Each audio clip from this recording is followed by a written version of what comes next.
పాక్ అణ్వాయుధాలను పెంచుకుంటోందా? ఇదే జరిగితే భారత్ భద్రత ప్రమాదంలో పడుతున్నట్లేనా? సైలెంట్గా న్యూక్లియర్ టెస్టులు చేస్తూ పాకిస్తాన్ భారత్కు సమస్యగా మారే ఛాన్స్ ఉందా? ట్రంప్ రీసెంట్గా కామెంట్లు ఏం చెప్తున్నాయి?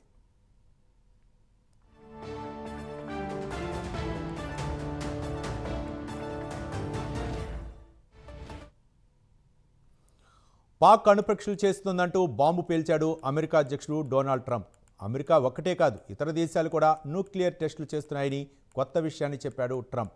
ఈ లిస్టులో పాకిస్తాన్ కూడా ఉందన్నాడు ట్రంప్.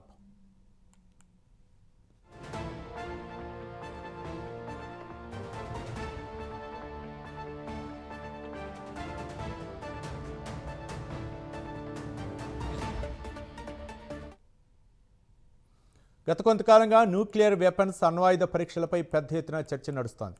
తామే కాదు, పాకిస్తాన్, రష్యా, చైనా, ఉత్తర కొరియా కూడా అణుపరీక్షలను నిర్వహిస్తున్నాయని ట్రంప్ చెబుతున్నాడు. ఈ దేశాలు న్యూక్లియర్ వెపన్స్ చాలా రహస్యంగా పరీక్షిస్తున్నాయంటున్నాడు ట్రంప్. తాము మాత్రం బహిరంగంగా ప్రపంచానికే చేస్తామంటున్నాడు. అన్ని దేశాలు అణ్వాయుధాలు పెంచుకుంటున్నప్పుడు ఆ పరుగులో అమెరికా ముందుండాల్సిందే అంటున్నాడు ట్రంప్. అందుకే అమెరికా కూడా అణ్వాయుధ పరీక్షలు చేస్తోంది అని చెప్పాడు ట్రంప్.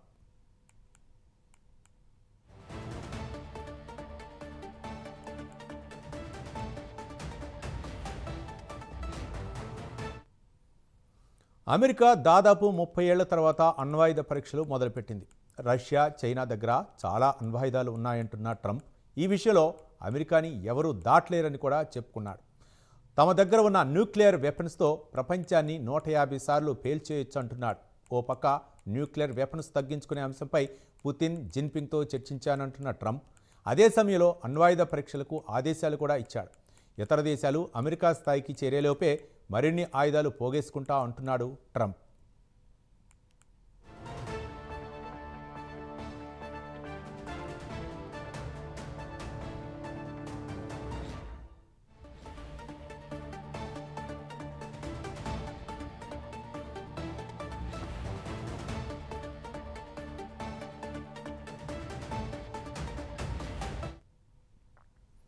ఇప్పటికే భారత్, పాకిస్తాన్ల మధ్య న్యూక్లియర్ వార్ హెడ్స్ విషయంలో పెద్ద తేడా లేదు.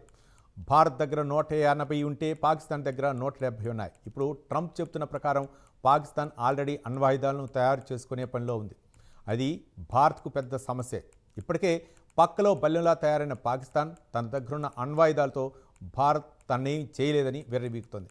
ఇక కొత్తగా అణ్వాయుధాలు తయారు చేసుకుంటే అది ఫ్యూచర్లో భారత్ను టెన్షన్ పెట్టే అవకాశాలు కనిపిస్తున్నాయి.